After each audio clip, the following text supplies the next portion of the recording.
to Amusement Park Road Trip.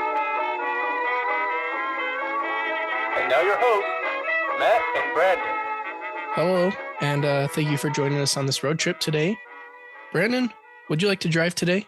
Ooh, I don't know about that. Why not? I don't know why you're asking me. I mean, if you drive today, don't worry, you can't, if you make any minor mistakes, I'll immediately correct you when you're driving, so. Oh boy. Okay. That's why you don't drive. Your wife, everybody should know, your wife is the driver in your relationship. Mm-hmm. And now I'm realizing the reason why is so that you can correct her the whole time. No. It's like an adrenaline rush for you. Like, oh, you missed the exit. Oh no, you turned wrong. You should warn people when they miss the exit. That's probably something you should give them a heads up about. No, I am my wife's co-pilot. She gets very car sick. And so she gets less car sick if she drives. So yes, we are driving to California this week. In real life. Driving most of the way. In real life, not the podcast.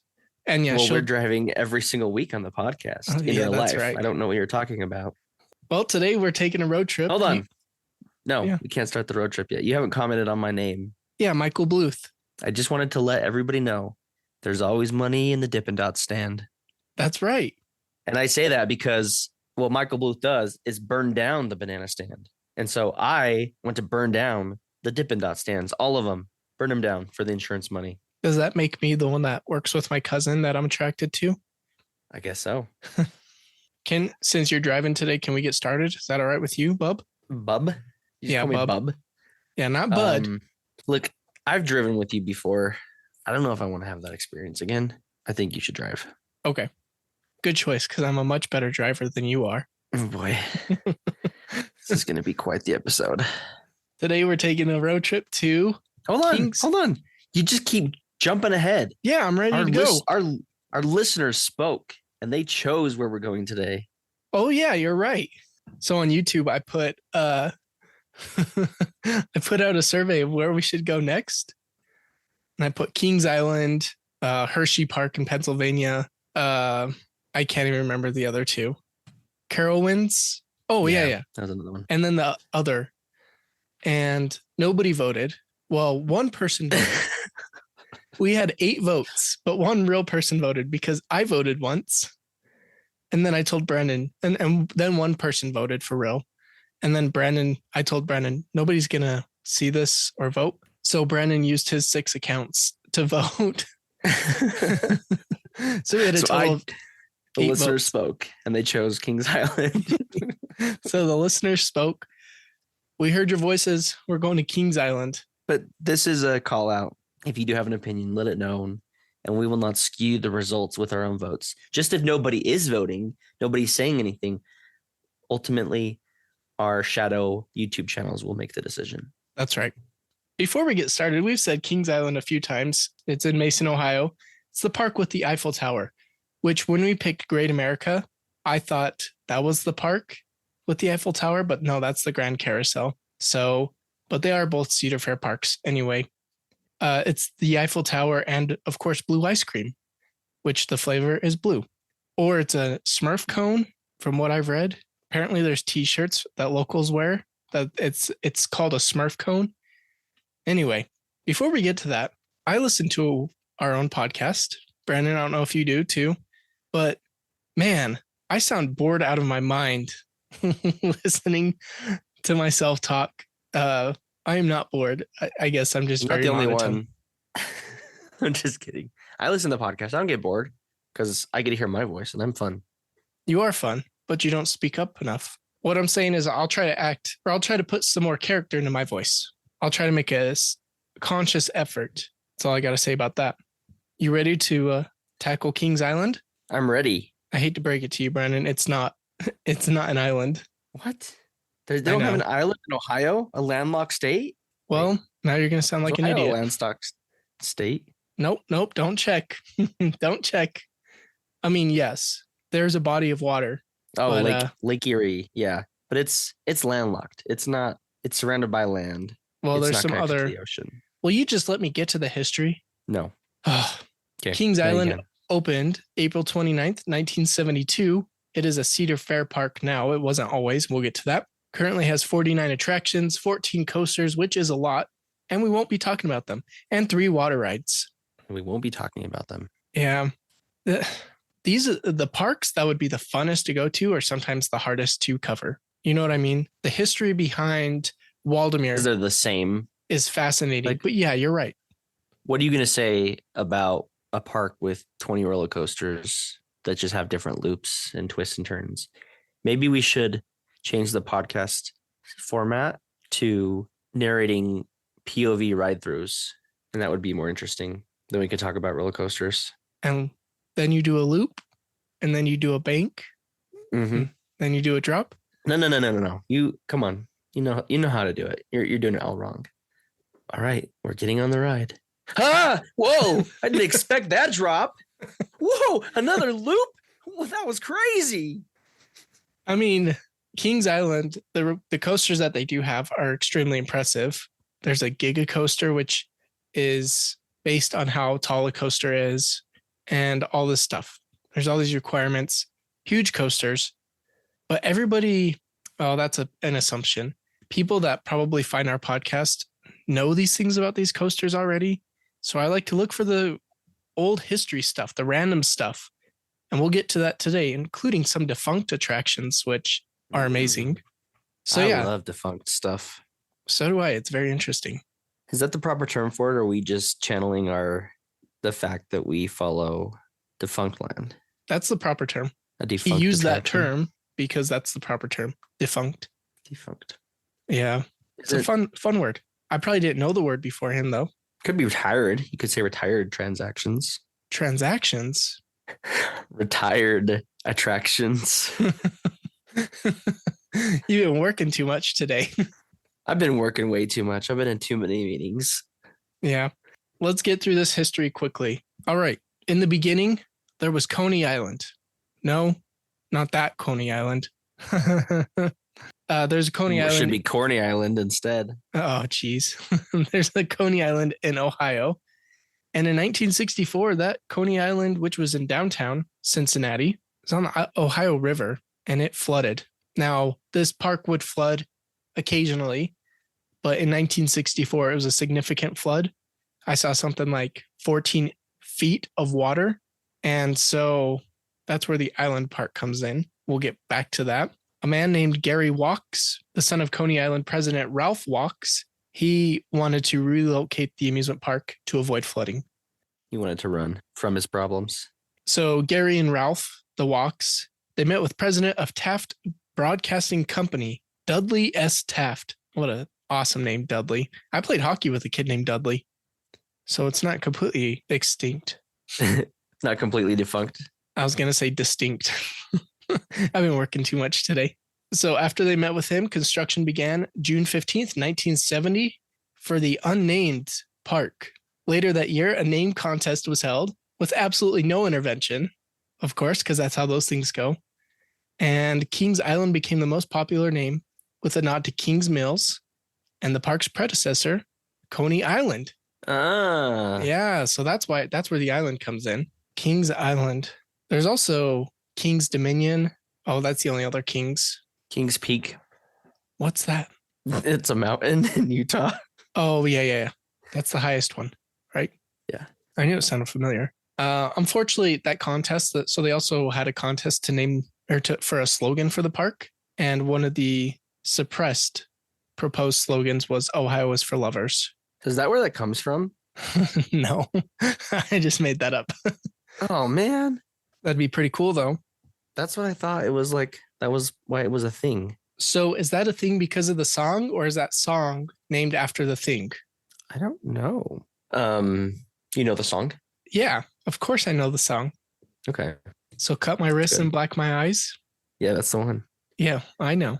Anyway, we're going to speed round through the rest of this history. From 1970 to 1992, it was operated by Taft Broadcasting and KECO, KECO, which is King's Entertainment Company. And you might recognize that name from when we did Great America, California's Great America. I don't recognize that. I think we talked about it. I think. Yeah, but I was probably not listening when you talked about it. Yeah. When I kick you off the podcast, you'll be like, I don't know. He said, don't pay attention. I don't know. I wasn't really listening. What's that from? Dumb and Dumber. Oh yeah, she went on. Oh yeah, that's Sent right. me a John Deere letter. A John Deere letter. From 1992, that's a great year, to 2006, it was Paramount's King Island. And from 2006 to current day, it is Cedar Fair. That's the history that we're going to cover. There's obviously a lot more, but that's the important stuff. Some fun facts. This one is fun. I wanted to call my mom and ask her about this. In 1972, there was a Partridge Family episode that featured Kings Island. And then in 1973, there was a Brady Bunch episode that featured Kings Island. I wonder if those were like the OGs of popular shows that went to amusement parks and theme parks. I don't know what the Partridge Family is. I do know about the Brady Bunch, obviously, because it's great. But I don't know about Partridge Family. Is it? What is it about? I think it's similar. All I know is my mom watched both. So growing up, I heard those all the time. Is that where the partridge in the pear tree comes from? That's exactly it. Okay. This is a fun fact. Imagine that. I put that in the fun facts section. Evel Knievel went to Kings Island. What do you think Evel Knievel did at Kings Island? Something to do with the amusement park, right? I'm guessing you would assume so, but from your tone, probably not. He jumped 14 Greyhound buses on his Harley Davidson. Why didn't he jump over a roller coaster? What a coward. Yeah, what a coward. It reminded me of, there's such a great skit from Super Dave Osborne where one of his stunts is riding a roller coaster. That's what I thought of. That's one of his stunts. That's funny. It's so funny. Super Dave Osborne, if you've never heard of him, look him up. Unfortunately, he's passed away now, but that show, Super Dave Osborne, so good. Also known as Marty Funkhauser.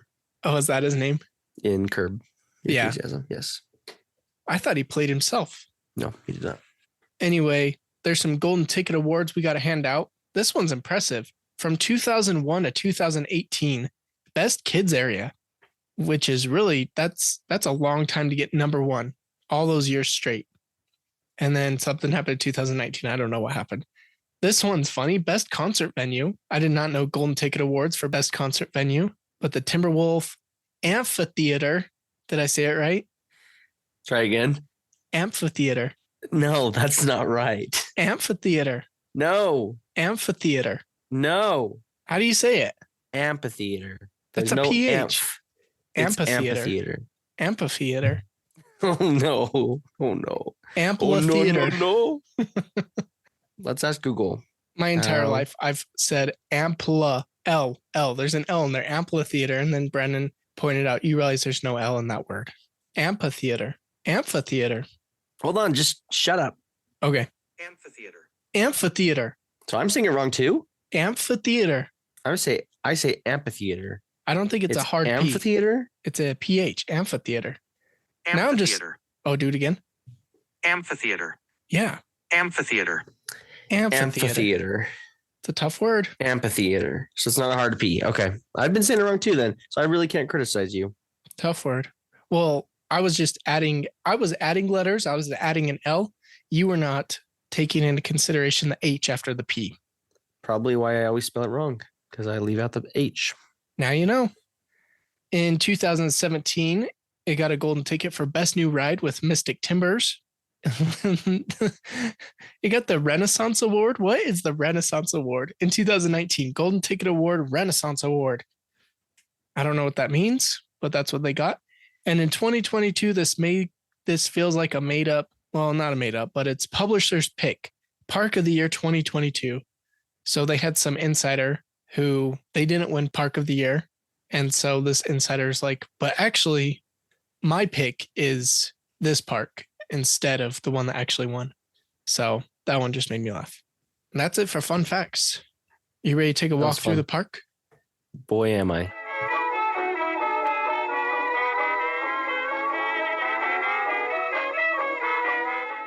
Have you ever thought about being a tour guide? Yes. Okay. You got any more to say about that? No, I think it would be a good job for you. So we are going to cover some of the, well, I don't know. When I say Kings Island, do any attractions come to mind? No. Did you grow up watching Discovery Channel or travel channel where they did episodes about amusement parks across the country? No, Matt, I grew up poor, okay? So did I. I did not have Discovery Channel, okay? I had to go to my cousin's house to watch stuff. And when I did, it was Rugrats because I just wanted to watch Rugrats. Do do do do do do do do do do. That song is Yes, it that immediately is takes the me song. back. Me too. Yeah. Even when I watch it, I've shown my kids the show and I'm just as giddy as ever. Same. So they always got to watch, you got to watch Discovery Channel or whatever and Nickelodeon. I was watching Arthur every day. I watched Arthur every day. We only I had love cable Arthur. TV. That's my favorite show. We only had cable TV downstairs because we had a chipped box. What does that mean? We had a cable box that we didn't pay for, and it was like rigged, so we had all the channels, Oh my pay-per-view, gosh. everything. So when I heard Kings Island, I've always been familiar with The Beast. Does that ring any bells? No. Wooden roller coaster. Oh. So I used to watch this show as a kid, and it had this girl. This one guy's trying to marry her, but she thinks he's an idiot. And then her dad gets kidnapped inside this castle. And so she goes to try and save him. And the landlord keeps the girl instead and lets the dad go free. Mhm. People in the show called him the Beast. Is that what you're talking about? That show is called The Final Petal on the Rose. Yeah. Mm-hmm. That's not what I'm talking about. So the Beast is probably the most iconic roller coaster there. And all I have to say about it is it opened in 1979 as the tallest, fastest, and longest wooden roller coaster. I still think it's the longest. It's 7,361 feet, which is over a mile for our Australian listeners, because I know you're there. That's 2,243.6 meters. So it's a really long roller coaster. It takes advantage of the landscape, and you're riding through a forest, basically, which is really cool. And especially at night, it's pitch black from what I hear. Never been on it. But I couldn't do an episode about Kings Island without mentioning the Beast. The other wooden roller coaster I want to mention is the Racer, which was designed by John C. Allen. Do you remember John C. Allen? This is why you'd be a good tour guide and not me. He designed Cannonball at Lake Winnipesaukee. Oh, okay. Yeah, that was an episode we did a few weeks ago. Oh, I see. You've got that in the notes. Interesting. Yeah, imagine that. Opened in 1972. I think it was the first one coaster there. Maybe not. That might not be true, but it's still there. And that was featured in the Brady Bunch episode, May 28th, 1982. This is crazy. The carts started going backwards. So they turned the carts around. You'd race backwards. So I need to go back. The Racer, it's two tracks next to each other and you're racing the other cart. So we've covered a coaster like this before at Six Flags Great America. In fact, on that video, somebody commented and they're like, no, this is the Racer in Ohio. And I said, no, this is not, but they're very similar. Anyway. No, that's Northern Lights Indica. No, it's marijuana. So it going backwards was only intended for one season, but then it lasted for 26 years. So it was a fan favorite. So 2000 until 2008, you would go on that coaster backwards. And it's also an ACE landmark, which is American Coaster Enthusiasts. The next attraction that we're going to cover is Grand Carousel. It's time for our carousel review.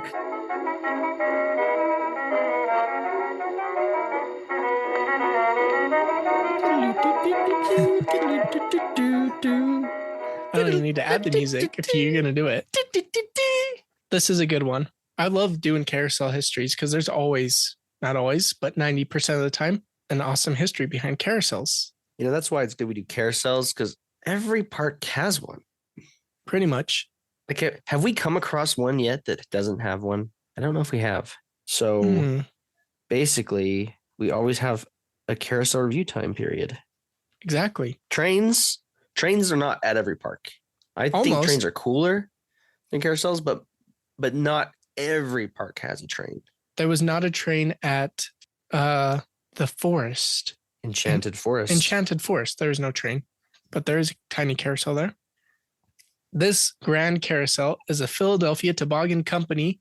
It's the number 79th carousel. I assume that's what the numbers are because we've done some. It's like this was the 13th one. So they always put the numbers behind them. I believe this was the 79th. It was built in 1926. It's almost 100 years old. 98. It operated at Coney Island from 1926 to 1971. This is pretty cool. See, this is why I like carousels. They're ornate. They're perfect. It's an art form. I just love it. This was painted with more than 20,000 sheets of 23 karat gold. 20,000 sheets. And 1,000 sheets of sterling silver. So I bet that's a shiny carousel. I have no comments on that. It has 48 hand-carved wooden horses. And how could we forget the music? It's a Wurlitzer number 157 band organ, which is still the source of the music.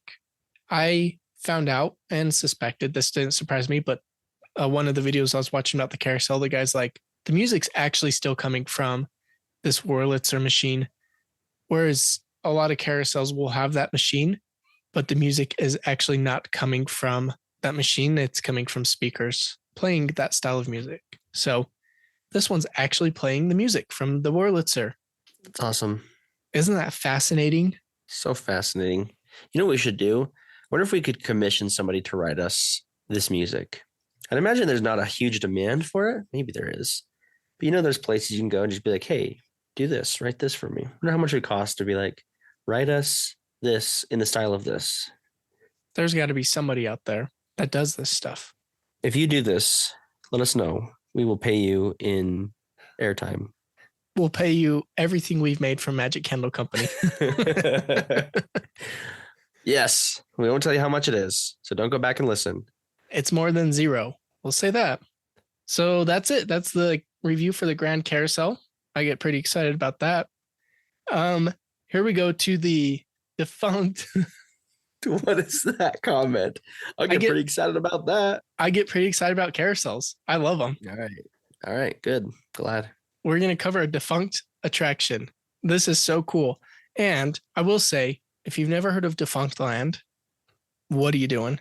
Turn off the podcast and go check out Defunct Land. Don't turn off the podcast. Finish the episode and then go check out Defunct Land. Yeah. Don't give people the reasons that they should leave, Matt. Sorry. Give them a reason to stay. Well, I will say Defunct Land puts out a quality product, more quality than ours. Kevin Perjurer, who knows if that's his real name? Probably not. I've never seen his face, but he has a YouTube channel and he does documentaries on... Maybe you are Kevin Perjurer. Maybe.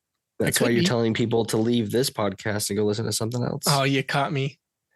All right, Kevin. You've been amassed. You've been doxxed. He did an episode this week. They come out rarely because it's like an hour and a half long documentaries on theme park stuff. He did like a 2.5 hour video on the Fast Pass system at Disneyland and Walt Disney World. His research is amazing. He's a good narrator. And this week he did one on American Idol, or I guess last week, did one on American Idol, the experience at Hollywood Studios at Walt Disney World. Anyway, I bring up Defunct Land because he did an episode on Tomb Raider, the ride. And one of his earlier, season 2, episode 1. So one of his earlier videos, but still great. It is a fascinating ride and a crazy history. Obviously, it was when Paramount owned Kings Island. It was Paramount's Kings Island. And they really wanted to compete with the theming from parks like Disney parks and Universal.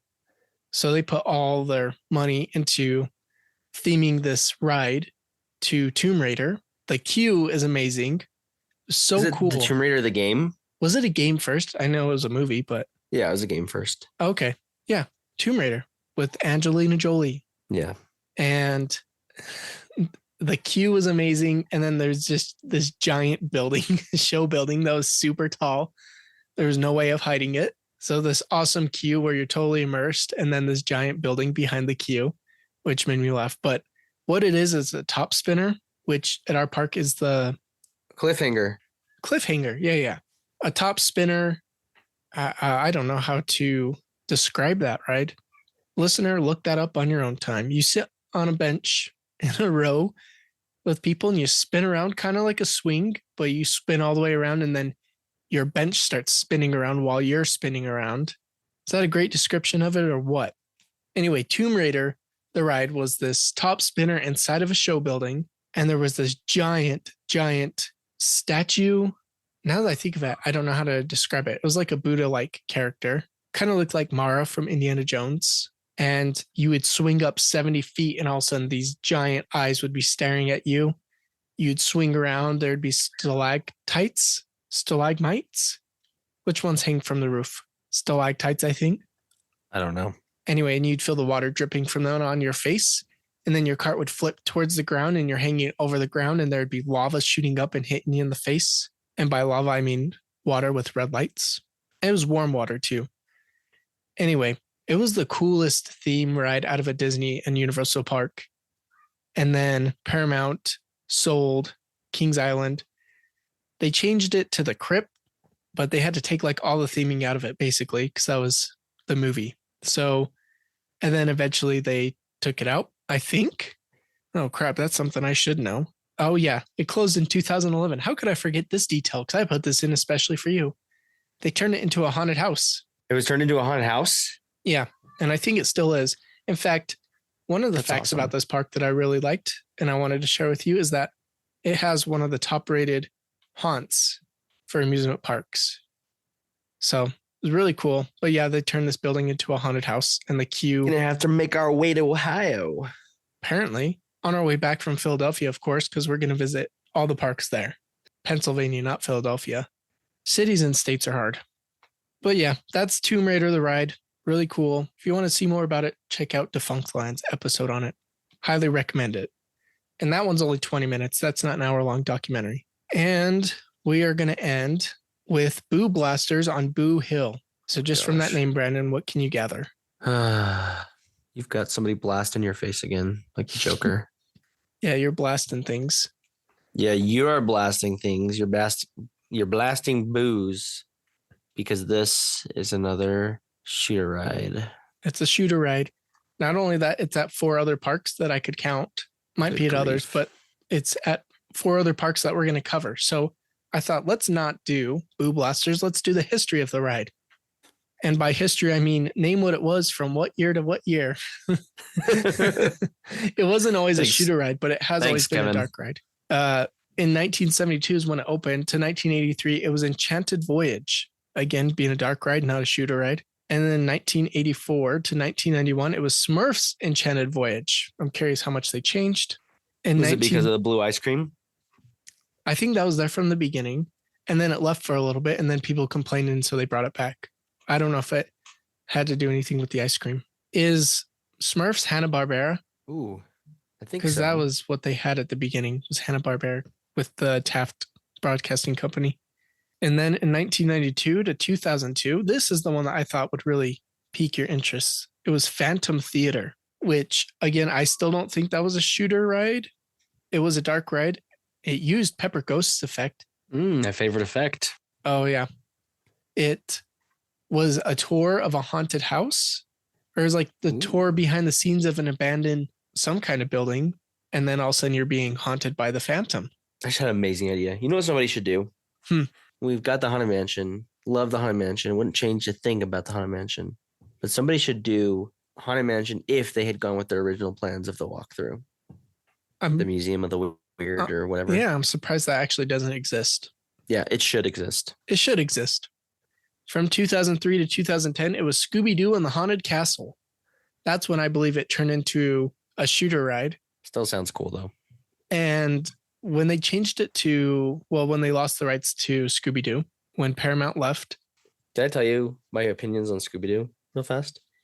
Go for it. What do you think, how I feel about Scooby-Doo? What would be your assumption, knowing me? Do you like Scooby-Doo? That's what you think, right? I don't like Scooby-Doo. I do. Okay. I do like Scooby-Doo when it's them finding real stuff. What I don't like about Scooby-Doo is it's always somebody wearing a mask. Oh, I yeah. like the real ones when they find the zombies and stuff. So I do like Scooby-Doo. That's incorrect to say I don't like it, but I don't like that it's always fake stuff that they find. They're debunking spirits. Yeah. Ghosts aren't real. Yeah. I don't like that. That's probably their hidden agenda, to be honest. It's a hit piece. Watch out, ghosts. They're coming after you. Prove you're not real. The funny thing they're about... debunking you. You're not going to have a bed anymore, I don't know what you're talking about. like a bunk where you sleep. Oh, Or being okay. debunked. Yeah. Okay. Yeah. All right. Move along. Now from 2010 to now, it's Boo Blasters on Boo Hill. Like I said, it's at 4 other parks. And all they did, I think the guns still have flowers on them, like Scooby-Doo type flowers. Like 70s groovy flowers. Groovy. Yep. And I don't think they changed a lot of in fact, I don't think they changed any of the painting of the actual props because it's still themed because it went from Scooby-Doo's haunted castle. So it's still themed haunted. So it feels like Scooby-Doo in there, but then you don't see any of the characters. I think they kept everything the same and just took the characters out of the ride. So that's it. That's all I'm sharing for the rides. Probably not what you expected when you clicked on this episode, or if you're listening to this podcast, I guess you don't really click on the episode, but you probably expected heavy coasters because they got a lot of them and a lot of them are big and set records and all of that. I didn't even mention the Son of Beast, which I just mentioned it. There you go. Son of Beast was a bigger, faster wooden roller coaster that had the first wooden loop. It's a wooden roller coaster with a loop. They eventually took it out, but it had a few incidences and they finally removed the roller coaster. Son of a beast. So that is it for the episode. Well, not for the episode. That is it for the rides. Okay. What one ride would you want to ride? Let's see. Sorry, I wasn't paying attention very well. I'm looking at the list. I want to ride Tomb Raider. That one sounds fun. Well, good luck. First, you got to find a ride that is a time machine. Like in the movie Idiocracy, you got to find the time machine. Okay. Ride that back to when you could ride Tomb Raider. Ride it back to April 6th, 2002. Yep. I would ride Grand Carousel because I haven't been on a carousel in our last couple trips. And when you got a name like Grand Carousel, you just got to ride it. I bet it's a grand ride. 30-something-year-old male going on the carousel by myself. Yep. With the rest of the other 30-something-year-old males recording it. Yes. Which ride would you want to ride, Matthias? I did not even mention it the episode, but Orion. Orion Giga Coaster. Yeah, exactly. That's exactly it. So I would want to ride that ride. It is an impressive roller coaster, and I want to feel what it does to my body. You know what? I think I failed in my research because I can't remember if there's a waterfall. But before we get to waterfalls, do you want to really visit this park? Yeah, I do. I want to visit this park and ride all of the coasters that we did not talk about. I think it'd be a lot of fun and get some blue ice cream. Now to the waterfall. I have failed everyone. There are water rides, and when you enter, there is a fountain, a giant fountain in front of the Eiffel Tower. So we can cap that water feature. The question is not, is there a water feature?